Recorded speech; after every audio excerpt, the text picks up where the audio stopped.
Bismillahirrahmanirrahim.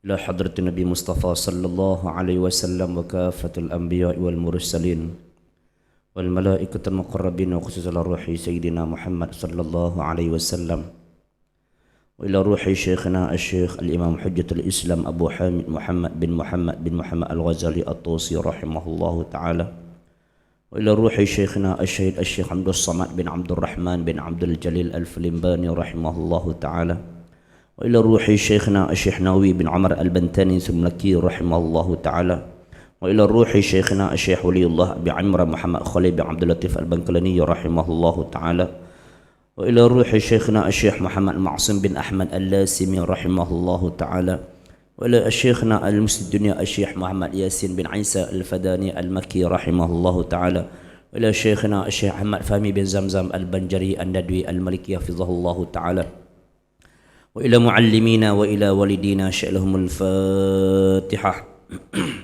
A'udzu billahi minasy syaithanir rajim. Bismillahirrahmanirrahim. Alhamdulillahi rabbil alamin arrahmanir rahim maliki yaumiddin. Iyyaka na'budu wa iyyaka nasta'in ihdinas siratal mustaqim. Siratal ladzina an'amta 'alaihim ghairil maghdubi 'alaihim waladdallin. Amin.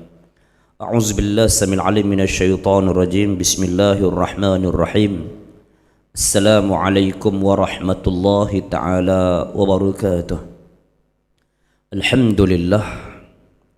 Alhamdulillahi rabbil alamin wa afdhalus salatu wa atammut taslim ala sayyidina wa habibina wa syafi'ina Muhammad ibn Abdullah sallallahu alaihi wasallam wa ala alihi wa ashabihi wa man tabi'ahum bi ihsanin ila yaumiddin. Subhanaka la ilma lana illa ma 'allamtana innaka antal alimul hakim wa la hawla wa la quwwata illa billahil aliyyil azim. Subhanaka la ilma lana illa ma 'allamtana innaka antal alimul hakim wa la hawla wa la quwwata illa billahil aliyyil azim. Subhanaka la ilma lana illa ma 'allamtana innaka antal alimul hakim wa la hawla wa la quwwata illa billahil aliyyil azim. Allahumma faqihna fid din wa 'allimna ta'wil. Allahumma ij'alna minal ladzina yastami'una al-qawla fayattabi'una ahsana. Rabbi shrah li sadri wa yassir li amri wahlul 'uqdatam min lisani yafqahu qawli. Rabbana zidna 'ilma warzuqna fahma waj'alna minas salihin. Allahumma inna nas'aluka bi wajhillahil 'azim alladhi malakana 'arshillahil 'azim qama bi'awla minallahil 'azim an tusalli 'ala sayyidina Muhammad dzikrul 'azim 'ala nabiyillahil 'azim biqadri 'azimati zatillahil 'azim fi kulli lamhatin wa nafasin 'adada ma fi 'ilmillahil 'azim salatan da'imatan bi dawamillahil 'azim ta'ziman li haqqika ya maulana ya Muhammad ya za khuluqin 'azim. وسلم عليه وعلى مثل ذلك واجمع بيني وبينه كما جمعت بين الروح والنفس ظاهرا وباطنا يقظة مناما واجعله يا رب روح لذات من جميع جفن قبل الآخرة يا عظيم. واجمع بيني وبينه كما جمعت بين الروح والنفس ظاهرا وباطنا يقظة مناما واجعله يا رب روح لذات من جميع جفن قبل الآخرة يا عظيم. لا إله إلا الله محمد رسول الله في كل لمحة ونفس عدد ما وسع علم الله. لا إله إلا الله محمد رسول الله في كل لمحة ونفس عدد ما وسع علم الله. لا إله إلا الله محمد رسول الله في كل لمحة ونفس عدد ما وسع علم الله. أما بعد. Alhamdulillah. Pertama sekali dan selamanya marilah sama-sama kita merafakkan syukur kehadrat Allah Subhanahu wa taala. Karena dengan limpah kurnia dengan rahmat Allah Subhanahu wa taala kita dapat teruskan lagi pengajian kita bagi sesi pagi baik kitab Sayyidus Salikin ila Ibadatur Rabbil Alamin, dan insyaallah sambungan kita pada pagi ini qala Syekhuna Asy-Syahid Asy-Syekh Abdul Samad bin Abdul Rahman bin Abdul Jalil al-Filimbani rahimahullahu taala fil kitab Sayyidus Salikin ila Ibadatur Rabbil Alamin wa naf'ana bi'ulumihi fi darain amin. Dan kata Al-Imam Al-Ghazali rahimahullahu ta'ala, وَلَا يُعَوِّدُهُ التَّنَعُّمَ wala yuhabbibu ilaihi zinata wa asbabar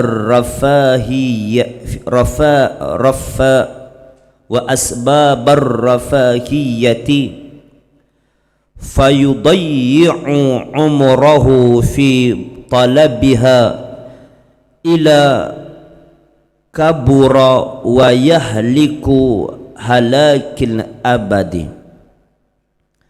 Apa kata Imam Ghazali rahimahullahu ta'ala? Sayugianya bagi bapa itu bahawa jangan membiasakan ia akan anak-anak dengan bersedap-sedap, dan jangan membiasakan akan dia itu berperhiasan, dan jangan membiasakan akan dia itu sebab membawa bersuka-suka dan yang bersenang-senang dan bersedap-sedap. Maka adalah yang demikian itu menghilangkan ia akan umurnya. Dalam menuntut akan yang demikian itu apabila ia besar, dan jadilah ia dengan sebab yang demikian itu binasa buat selama-lamanya. Sambungan kita bagi pengajian bagi kitab Sayrus Salikin ila Ibadatur Rabbil Alamin, yang diajar oleh ulama bagaimana cara untuk kita mendidik anak-anak, bagaimana kita mentarbiah mendidik anak-anak mengikut cara Islam. Di antaranya yang disebut oleh Al-Imam Al-Ghazali rahimahullahu ta'ala, sayugia, yakni sepatutnya bagi bapa, disebut sini bapa samalah ibu sekalian, bapa ataupun ibu, bahawa jangan membiasakan ia akan anak-anaknya dengan bersedap-sedap, dan jangan membiasakan akan dia dengan itu berperhiasan. Yang pertama sekali, dalam kita didik anak-anak kita, jangan tunjuk benda-benda yang seronok. Jangan kita melebih-lebihkan perhiasan kepada anak-anak kita. Mudah kita sebut, jangan kita tunjuk kemewahan kepada anak-anak. Faham tak? Jangan kita tunjuk kemewahan kepada anak-anak. Biar anak-anak kita ni kita didik dengan kesusahan. Jangan tunjuk kata kita ni harta banyak. Kalau kata kita didik anak kita dengan menunjukkan bahawa kita mempunyai banyak kekayaan, kita mempunyai banyak kesenangan, kemewahan, perkara itu akan merosakkan dan membinasakan anak-anak kita. Ini jelas yang telah diberi peringatan kepada kita oleh Al-Imam Al-Ghazali rahimahullahu ta'ala. Sebab itu jangan kita didik anak-anak kita dengan harta. Mana ingat seorang sahabat, dia ni kaya lah, duduk di Shah Alam, Kuala Lumpur, Selangor. Duduk di Shah Alam, Selangor, kaya dia. Jadi satu hari bila kita pergi rumah dia, waktu asar, anak dia balik. Dia tanya anak dia, kamu solat lagi? Anak dia jawab, tak solat lagi bapak. Dia kata, kenapa tak solat lagi? Kau ingat Tuhan tu pak saudara kau, boleh nak tangguh-tangguh solat. Satu. Yang kedua, dia tengok anak dia main. Kau jangan impilah, kata dia, bahawa harta-harta yang mana yang aku ada ni kau akan dapat semua. Yang ada ni adalah hartaku, harta bapa engkau, bukan harta engkau. Dia kata, kau nak harta, kau cari sendiri ya. Itu jawapan daripada seorang sahabat yang mana yang tadi dia jawab, yang saya sebut tadi ni. Jadi kita kadang-kadang sebenarnya kita silap dalam mendidik anak-anak. Apabila kita mendidik menunjukkan kemewahan kepada anak-anak, sehingga tahap anak-anak kita ni memikirkan bahawasanya segala-galanya dia akan dapat. Segala-galanya dia akan dapat. Kita tunjuk kepada dia dengan rumah yang mewah, tak apalah, kadang-kadang keselesaan kita. Kadang-kadang kita bagi kepada anak kita kereta yang mewah. Kita tunjuk kepada dia pula, kita bagi pula perhiasan-perhiasan yang mewah. Kita bagi emas kepada dia. Kita bagi tunjuk kepada dia duit kita dan sebagainya. Allahu Akbar. Kita duk berasa macam okey, tapi sebenarnya itu yang bakal merosakkan anak. Ini yang bakal merosakkan anak. Sebab tu kita kena qanaah. Sebab tu kita kena zuhud. Saya cuba, tak tahulah kalau orang lain. Saya cuba untuk diri saya sendiri. Dan ini menjadi cita-cita saya. InsyaAllah saya berazam untuk ketika mana saya meninggal, saya berazam saya akan meninggalkan harta kepada anak-anak saya seminima mungkin. Seminima mungkin. Saya tak ada rumah. Tak ada rumah di atas tanah sendiri. Rumah di atas tanah wakaf, tanah pondok. Saya tak tinggalkan harta, berazam untuk tidak meninggalkan harta yang banyak kepada anak-anak. Tapi saya cuba usaha meninggalkan pusat pengajian kepada mereka. Semoga insya-Allah anak-anak kita nanti dia tidak asyik nak kepada harta, tetapi berlumba-lumbalah untuk nak memperolehi ilmu. Karena dengan ilmu insya-Allah harta tu akan datang. Dengan harta belum tentu lagi ilmu akan datang. Sebab tu saya berazam insya-Allah bagi anak-anak perempuan, insya-Allah nampak kalau ada kesesuaian usianya, ada kesesuaian dia untuk berkahwin, insya-Allah saya akan kahwinkan mereka. Bagi anak laki-laki pun nak kahwin, kita bagi kahwin. Nak bekerja, minta maaf dulu. Bagi impian saya, teruskan mengaji. Walaupun kahwin, nak mengaji, silakan. Berazam kalau anak laki-laki itu insya-Allah mengajilah sampai umur 40. Dia tak ada duit, kita bagi. Nak mengaji, bagi. Tapi kita tak tunjuk duit kita kepada mereka.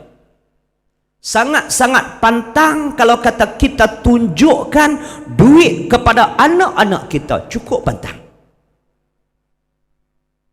Karena itu akan merosakkan kita. Akan merosakkan mereka. Berapa ramai kita tengok adalah sahabat-sahabat kita, orang yang kaya, orang yang senang, yang punyai tanah, yang punyai perniagaan, yang punyai kedai, yang punyai kedai minyak dan sebagainya. Berapa ramai anak-anak mereka menjadi penagih dadah. Dia jual tanah yang ayah dia tinggal semata-mata untuk nak beli dadah.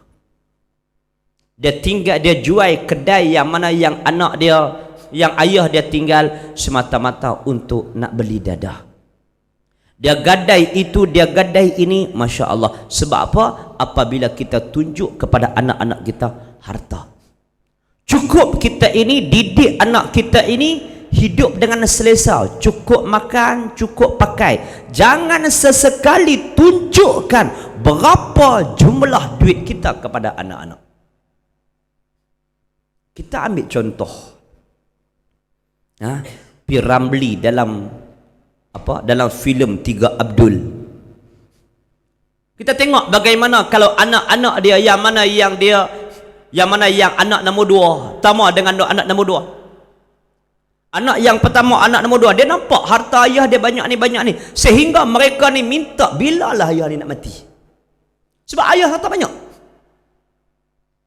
Ayah harta banyak, bila ayah ni nak mati?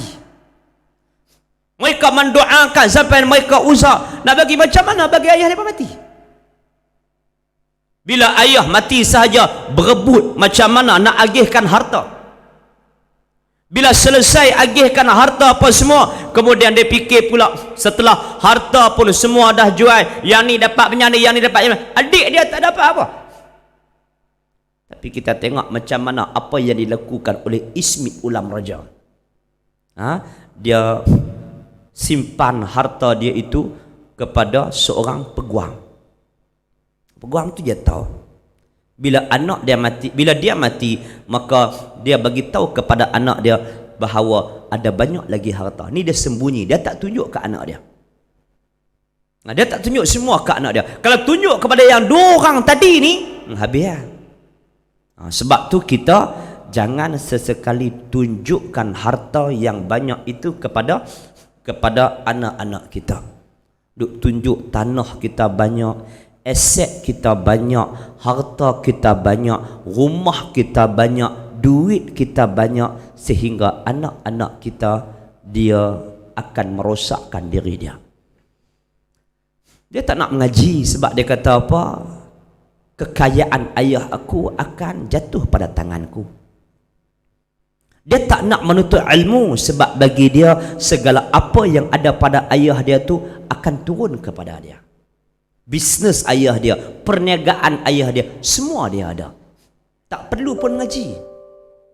Sebab tu kita kena perbetulkan kaedah cara kita mendidik anak. Kita duk berasa kadang-kadang benda tu baik, hakikatnya itulah yang merosakkan kita, merosakkan anak-anak kita. Jangan tunjuk kepada anak-anak kita ataupun tanggungan kita bahawa kita mewah. Hatta sehingga isteri kita jangan tunjuk sangat duit ada banyak mana. Kalau isteri yang zuhud, alhamdulillah. Isteri yang qanaah, alhamdulillah. Kalau isteri yang mana yang nampak segala-galanya ni, dia tak boleh tengok suami dia banyak.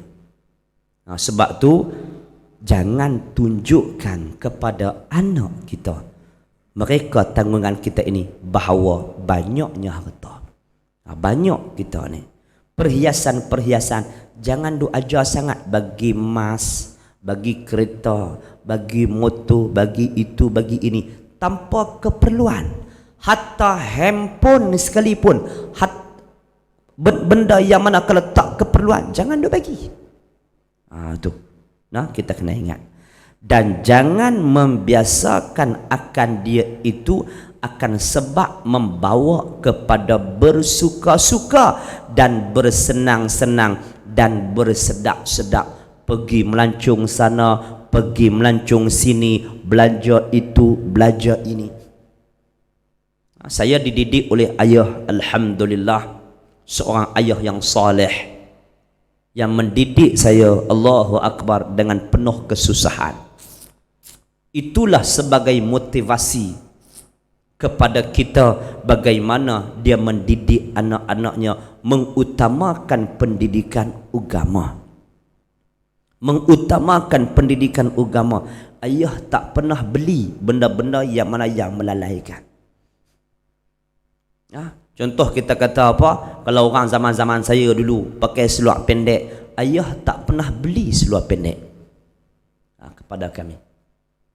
Ayah tak pernah beli seluar jeans kepada kami. Ayah tak pernah beli benda-benda yang merapu macam tu. Allahu Akbar. Tu kita tengok. Dan ayah tak tunjuk bahawa nak pergi melancong sana, melancong sini. Menanamkan kepada kami pendidikan agama itu satu perkara yang sangat penting.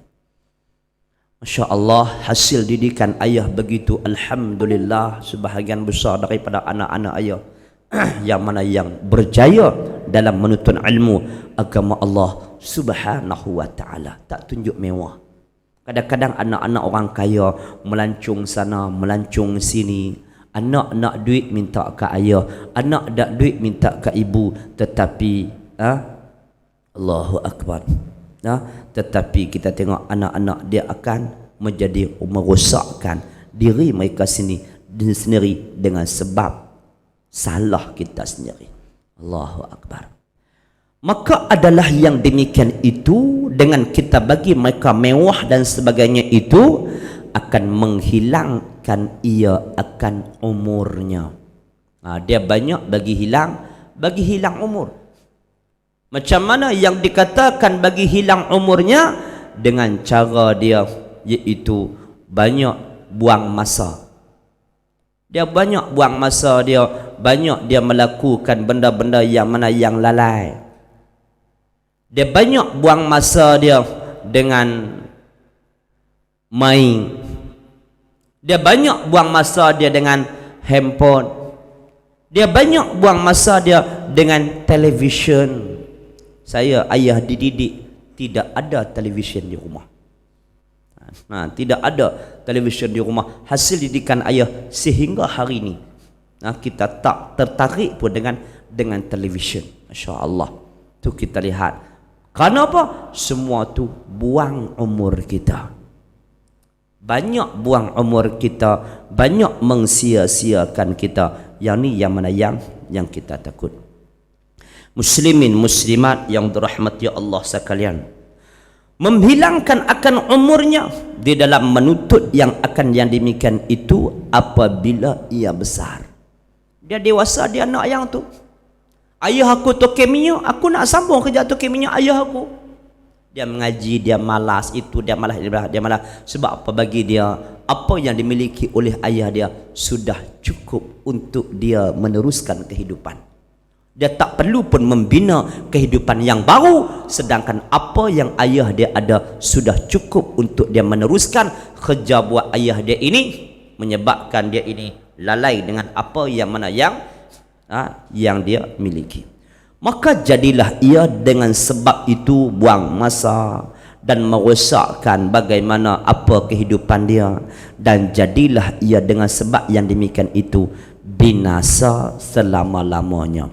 Didik anak dengan harta membinasakan kita. Didik anak dengan harta membinasakan diri kita. Di dunia kita binasa, dan di akhirat kelak nanti pun kita akan binasa. Sebab tu didiklah anak-anak dengan cara Islam.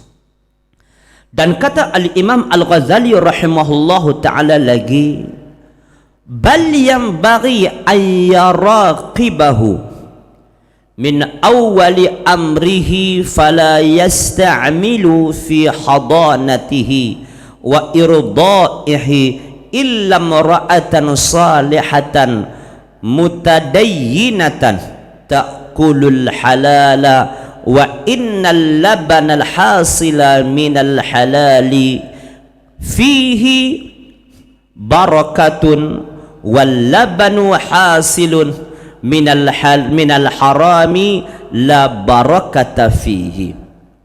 Tetapi kata Imam Al-Ghazali rahimahullahu ta'ala, sayugia sepatutnya bagi bapa itu bahawa menilik ia akan anaknya itu daripada permulaan kejadian, daripada dalam perut sampailah dia lahir ke atas dunia ni. Lahir saja atas dunia, kita kena didik dia bagi elok. Maka jangan ia menyuruh di dalam memeliharakan kanak-kanak itu daripada dan maka jangan ia menyuruh dalam memeliharakan kanak-kanak itu melainkan perempuan yang salihah, dan jangan menyuruh menyusu akan anak-anaknya itu melainkan perempuan yang salihah, yang mempunyai agama, yang memakan ia akan harta yang halal. Jelas ni Imam Ghazali sebut jelas dalam kita didik anak. Sebab tu kita tengok sebahagian besar orang-orang dulu-dulu, termasuklah zaman baginda Rasulullah sallallahu alaihi wasallam, apabila lahir saja mak dia tak bela sendiri, tapi mak dia bagi orang bela. Mak dia bagi orang jaga. Rasulullah sendiri yang mana dijaga, disusui dan juga dibesarkan oleh ibu susunya Halimatun Sa'diyah. Tu kita tengok kalau kata nak anak berjaya. Anak berjaya. Sebab apa? Yang jaga tu bukan ibu kandung dia. Kalau kata jaga tu mak ibu kandung dia tu, dia akan jadi lemak. Alah, mak aku. Mak aku.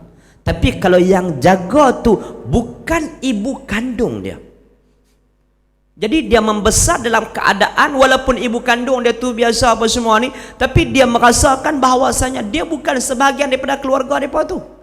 Dia orang asing. Jadi dia perlu kena membina kehidupan dia sendiri. Dan bagaimana susuan pula mencari orang yang tadi disebut bahawasanya kita mencari yang nak mendidik anak kita itu orang yang salihah. Kita nak bagi susu anak kita tu, carilah perempuan yang salihah. Kena pilih bagi elok bagaimana perempuan yang salihah, yang mana yang mempunyai akan agama, yang memakan ia akan harta yang halal, sebab susu tu hasil daripada makanan. Kalau makan benda yang tak elok, maka anak tu akan jadi tak elok. Makan benda yang halal, makan benda yang baik. Kalau isteri tu isteri yang salihah, bagilah anak kita susu dengan susuan dia. Insya-Allah anak kita akan menjadi anak yang saleh dan juga anak yang salihah, insya-Allah. Muslimin muslimat yang dirahmati Allah sekalian, tambah sekarang ni pula kita tengok bukannya orang pilih macam tu menjadilah ni biasa. Kalau bagi orang bela anak dia jadi plek. Plek. Dan juga kita tengok sekarang ni orang tak buat macam tu. Bahkan dia bagi anak dia makan bukan daripada susu seorang perempuan yang salihah, tapi bagi susu lembu. Bila susu lembu, anak besar nanti nak jadi ikut panggil lembu. Sebab apa? Mak dia adalah mak lembu. Ibu susu dia adalah ibu susu lembu. Sebab apa? Bagi minum susu lembu. Sebab tu wanita ini kerja dia, tugas dia adalah di samping suami mendidik anak-anak, bagi jaga anak-anak dan sebagainya. Tak perlu kerja. Tak perlu kerja teruk. Kita bagi anak-anak kita minum susu kita sendiri. Masya Allah, itu yang akan yang mana yang membaikkan kita. Bila pergi panggil, bila bagi makan susu lembu, dia panggil lembu sikit sebanyak, sebab mak susu dia tu lembu. Macam selalu Tok Guru duk cerita, seekor anak kuda disusui oleh ibu kerbau. Seekor anak kuda disusui oleh ibu kerbau. Jadi ibu kerbau ni hari-hari bagi susu anak kuda ni. Anak kuda ni minum susu ibu kerbau tu. Sampailah kuda ni kan dia mahal. Kuda ni kedudukan dia istimewa. Satu binatang yang mana yang sangat hebat. Orang pergi bawa ke majlis, orang bawa itu bawa kenderaan rasmi. Orang tak bawa dengan kerbau. Raja orang tak bawa dengan kerbau masa tu. Orang tak bawa. Majlis-majlis rasmi orang tak bawa dengan kerbau. Orang bawa dengan kuda. Kuda ni sebagai kenderaan mewah bagi orang masa tu. Jadi yang kuda tu duduk minum susu kerbau, minum susu kerbau. Sampailah satu majlis, bila dibawa dia majlis keramaian, bawa dia berjalan elok dah. Bila dia berjalan elok, sampai satu tempat dia nampak lopak selut. Dia nampak lopak selut. Bila dia nampak lopak selut, maka dia apa, walaupun majlis ini dia akan kira dia terjulan selut tu. Pasal apa? Tu tengok bagaimana walaupun anak kuda tapi disusui oleh kerbau, maka dia ada sikit sebanyak perangai kerbau. Sebab tu kita nak bagi susuan kepada anak kita tu, kita tengok wanita yang salihah. Kita nak bagi anak kita dididik tu, pastikan dididik oleh wanita yang salihah. Sebab tu kita di sini kita ada pasti, kita ada seriti, biar anak kita dididik oleh cikgu-cikgu yang saleh dan juga yang salihah. Guru-guru ni yang salat, guru-guru ni yang mementingkan agama, guru-guru ni yang mengajar dengan penuh keikhlasan. Insya-Allah anak kita akan berjaya. Kalau kita tak didik dengan cara agama, Allahu Akbar. Sebab tu kita kena tanya diri kita, siapa pendidik anak-anak kita? Apatah lagi kalau didik tu orang kafir. Allahu Akbar, lagi kita letih. Biar kita didik anak-anak kita itu dengan didikan agama Allah Subhanahu wa taala. Dan air susu yang hasil daripada makanan yang haram, tiada baginya berkat di dalamnya, itu tak ada berkat. Bagi susu anak dengan susu yang mana yang daripada sumber yang haram, tambah pula mak tu pula semayang pun tidak, ibu tu pula tak jaga salat, ibu tu juga pula tak jaga aurat, ibu tu pula tidak jaga pergaulan dan sebagainya, sedikit sebanyak perangai ibu tu akan turun kepada anak. Sebab tu kita kena didik anak kita tu betul-betul perangai yang salih dan salihah, dididik oleh ibu yang salih dan salihah. Nak cari yang menyusu kita pun cari yang menyusu yang baik, insya-Allah. Muslimin muslimat yang dirahmati Allah sekalian, apabila diberi makan dengan minuman yang tidak berkat di dalamnya kerana perangai kanak-kanak itu ghalibnya mengikut ia akan orang yang memelihara akan dia, persekitaran dia. Persekitaran dia. Sebab tu kita tengok bila anak kita duduk dengan kita, bahasa pun dia cakap, lenggok cara cakap tu pun dia ikut kita. Tapi kalau anak tu duduk dengan Mak Saleh, dia akan jadi macam sedikit sebanyak cara cakap pun macam Mak Saleh. Kalau duduk dengan Arab, secara dengan Arab, walaupun dia duduk, walaupun anak kita, zuriat kita orang Melayu, tetapi kehidupannya itu dengan Mak Saleh, maka dia akan jadi Mak Saleh. Anak Melayu tapi dia duduk dengan Arab, maka sedikit sebanyak jadi perangai orang Arab. Saya ingat Allah yarham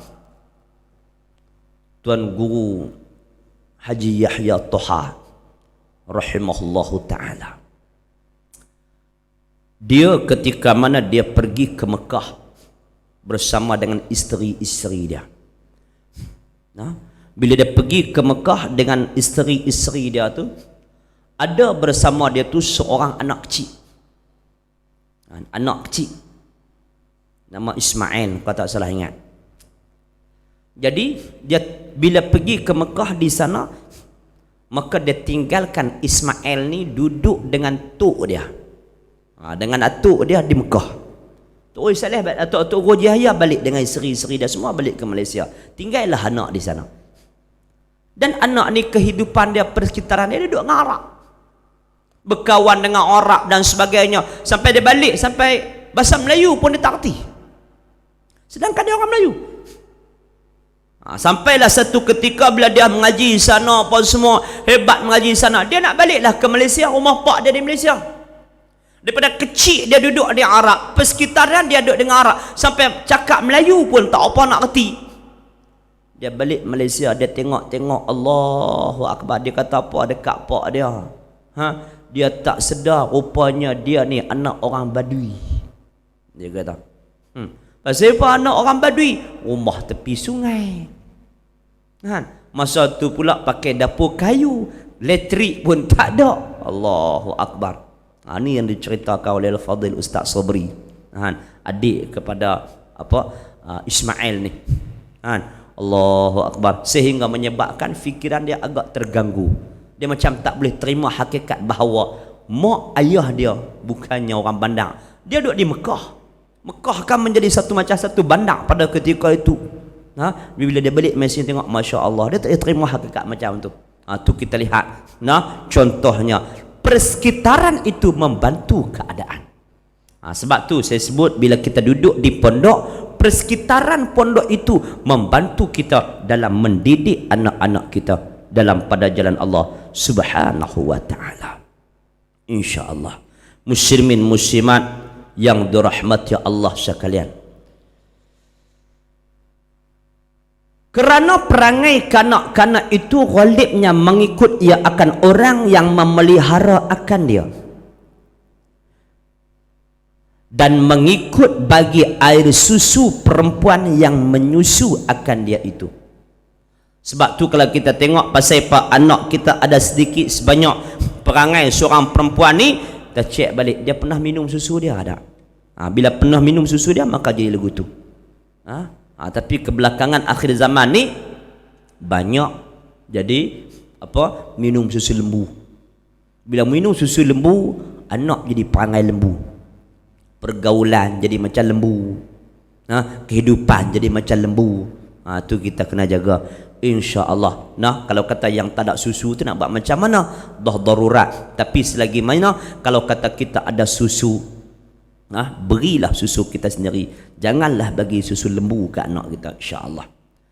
Dan lagi kata Al-Imam Al-Ghazali rahimahullahu ta'ala, wa mahma ra'a fihi makhaila tamyizi fayambaghi an yuhsina muraqabata wa awwalu zalika zuhuru awailil haya'i fa innahu idza kana yahtashimu wa yastahyi wa yatruku ba'dul af'ali falaysa zalika illa li isyraqin nuril aqli alaihi hatta yara ba'dal asya'i alaihi qabihan wa mukhalifan lil ba'dil ba'di fasara yastahyi min syai'in duna syai'in wa hazihi hadiyatun minallahi ta'ala alaihi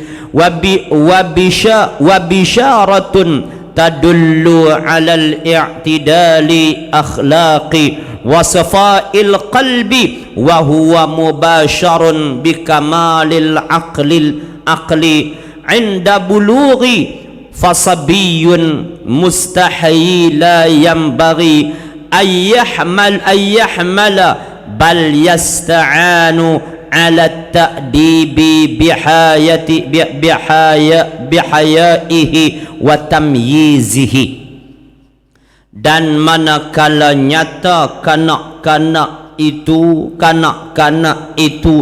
kelihatan permulaan tamyiznya, maka sayugia bagi bapa itu bahawa membaikkan ia akan menilik akan anak-anaknya itu. Maka pertama-tama yang demikian itu iaitu nyata permulaan malu ia daripada sesuatu perbuatan yang jahat.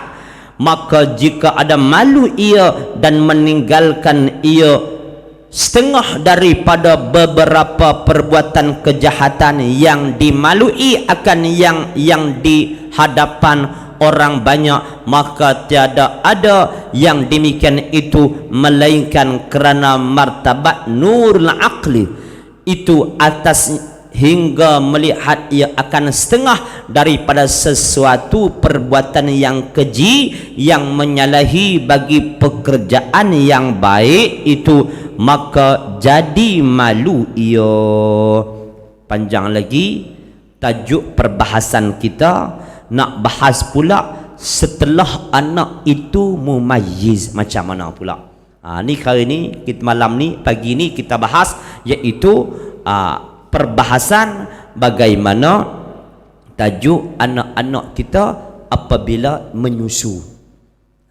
Macam mana menyusu, macam mana ketika dia kecil. Dan insya-Allah kita akan bahas pengajian yang akan datang bagaimana kalau anak itu sudah mumayyiz. Apa yang perlu kita kena buat, insya-Allah. Jadi cukup sekarang itu dulu, insya-Allah kita akan bahas pada pengajian yang akan datang. Dan lagi kata Imam Al-Ghazali rahimahullahu ta'ala, wa mahma ra'a fihi makhailat tamyizi wallahu subhanahu wa ta'ala a'lam wa la ilma lana illa ma 'allamtana innaka antal alimul hakim. ولا حول ولا قوة إلا بالله العلي العظيم. اللهم افتح علينا فتوح العارفين كما فتحتها على أنبيائك وأوليائك من المتأخرين.